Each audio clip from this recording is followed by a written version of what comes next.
Hello everyone and welcome to today's video lecture. आज के video lecture में हम पढ़ेंगे उद्यमिता को प्रभावित करने वाले घटक। तो मैंने फैक्टर्स और components which are affecting the entrepreneurship के बारे में हम पढ़ेंगे। इन्हें हम पॉइंट वाइज पढ़ते जाएंगे कि कौन कौन से फैक्टर्स और कंपोनेंट्स होते हैं जो एंटरप्रेन्योरशिप को अफेक्ट करते हैं। तो पहला जो है वो है आपका व्यक्ति का प्रवृत्ति। तो एंटरप्रेन्योरशिप को प्रभावित करने वाला सर्वाधिक महत्वपूर्ण जो कंपोनेंट है वो है व्यक्ति की प्रवृत्ति, माने बिहेवियर या फिर नेचर ऑफ ह्यूमन बीइंग या नेचर ऑफ इंडिविजुअल। तो कुछ व्यक्ति किसी अन्य व्यक्ति के अधीन कार्य करना नहीं चाहते, वे प्रकृति से स्वतंत्र होते हैं, वे स्वतंत्रतापूर्वक स्वेच्छा से कार्य करना चाहते हैं। ऐसे व्यक्ति महत्वाकांक्षी होते हैं तथा अपनी मेहनत व कुशलता के बल पर व्यवसाय की ऊंचाइयों को छू जाते हैं। ऐसे व्यक्ति सच्चे अर्थ में एंटरप्रेन्योर होते हैं। देन उसके बाद जो नेक्स्ट है वो है पारिवारिक परिवेश। तो प्रायः यह देखा जाता है कि बिजनेस अपने बच्चों को भी अपने बिजनेस में ही रखना चाहते हैं। जो बिजनेसमैन होते हैं वो अपने बच्चों को ही अपने बिजनेस में रखना चाहते हैं। वे स्टार्टिंग से ही अपने बच्चों को बिजनेस के तरीके व बिजनेस के ऊंचाई माने अप्स एंड डाउन्स के बारे में बताते हैं। बिजनेस के माहौल में रहते रहते उनके बच्चे का झुकाव बिजनेस की ओर हो जाता है तथा वयस्क होने पर वे एक एंटरप्रेन्योर बन जाते हैं। देन थर्ड जो है वो है सरकारी नीति। तो एंटरप्रेन्योरशिप गवर्नमेंट पॉलिसीज से भी प्रभावित होती है। कुछ विशिष्ट जो गवर्नमेंट पॉलिसीज जो हैं यो युवाओं को स्वरोजगार हेतु प्रेरित करती है।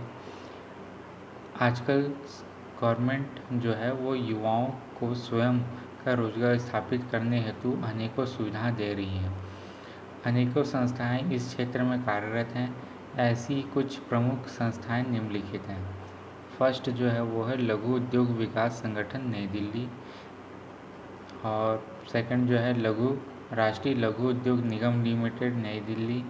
देन थर्ड है वो है लघु उद्योग विस्तार प्रशिक्षण संस्था हैदराबाद।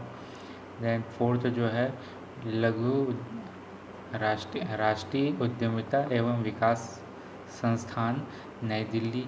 देन उसके बाद है राष्ट्रीय उद्यमिता विकास बोर्ड नई दिल्ली। एंड सिक्स जो है राष्ट्रीय उद्यमिता विकास संस्था अहमदाबाद। तो ये कुछ डिफरेंट इंस्टीट्यूट हैं जो क्या करते हैं, गवर्नमेंट पॉलिसीज़ के अंतर्गत इनका संचालन होता है और ये नए युवाओं को प्रेरित करते हैं, ट्रेनिंग देते हैं और कि वो अपना खुद का व्यवसाय स्टार्ट करें, अपने खुद का रोजगार स्वरोजगार माने सेल्फ एम्प्लॉयमेंट को प्रोत्साहन देने के लिए। देन उसके बाद है अधोसंरचना माने इंफ्रास्ट्रक्चर। तो इंफ्रास्ट्रक्चर के अंतर्गत एंटरप्रेन्योरशिप हेतु मूलभूत सुविधाएं आती हैं, जैसे कि road, water supply, electricity supply, transportation facility, communication के पर कम्युनिकेशंस के लिए साधन, रिसोर्सेज, कम्युनिकेशंस के रिसोर्सेज आदि। यदि किसी संस्था विशेष का इंफ्रास्ट्रक्चर विकसित है तो संवर्धन व्यक्ति इन मूलभूत सुविधाओं का लाभ उठाने हेतु वहाँ उद्योग स्थापित करते हैं। इस प्रकार वहाँ एंटरप्रेन्योरशिप का विकास होता है। देन फोर्थ जो है वो है शिक्षा प्रणाली माने एजुकेशन सिस्टम। यदि एजुकेशन सिस्टम व्यवसायमुखी होए तो छात्रों का झुकाव शुरू से ही एंटरप्रेन्योरशिप की ओर होने लगता है। टेक्निकल एजुकेशन भी छात्रों को स्वतंत्र रूप से अपना स्वयं का बिजनेस स्थापित करने हेतु मोटिवेट करती रहे। इस प्रकार शिक्षा पूर्ण करने के बाद वे एंटरप्रेन्योर बन जाते हैं। देन सिक्स जो है वित्तीय सहायता माने फाइनेंशियल सपोर्ट। तो कई व्यक्ति एंटरप्रेन्योर बनना तो चाहते हैं लेकिन फाइनेंशियल डिफिशिएंसी के कारण वे ऐसा नहीं कर पाते हैं।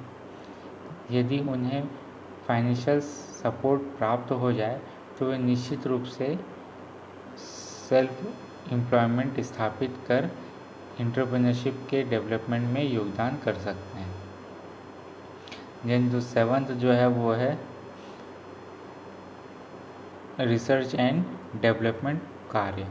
तो एंटरप्रेन्योरशिप रिसर्च एंड इनोवेशन की भी एंटरप्रेन्योरशिप को एक सीमा तक प्रभावित करते हैं। आजकल टेक्निकल फील्ड में क्रांति सी आ गई है। कुछ दिनों से इनोवेशन हो रहे हैं। इन इनोवेशन का लाभ उठाकर अनेक लोग नए नए उद्योग धंधे स्थापित कर रहे हैं। इस प्रकार एंटरप्रेन्योरशिप का विकास हो रहा है। वो आज के वीडियो लेक्चर में इतना ही, बहुत ही सिंपल वे में बताया गया है कि कौन कौन से जो छः या सात जो आपके पास ये कंपोनेंट्स हैं जिसकी वजह से क्या होता है, कोई भी व्यक्ति अपना खुद का व्यवसाय स्थापित करने के लिए क्या होता है, प्रेरित होता है, मोटिवेट होता है। तो ये 7 जो हैं पॉइंट्स हैं, उन पर हम क्या करते हैं, फोकस जो है, फैक्टर जो है वो काफ़ी प्रभाव डालते हैं एंटरप्राइजेस की स्थापना में किसी एक एंटरप्रेन्योर द्वारा।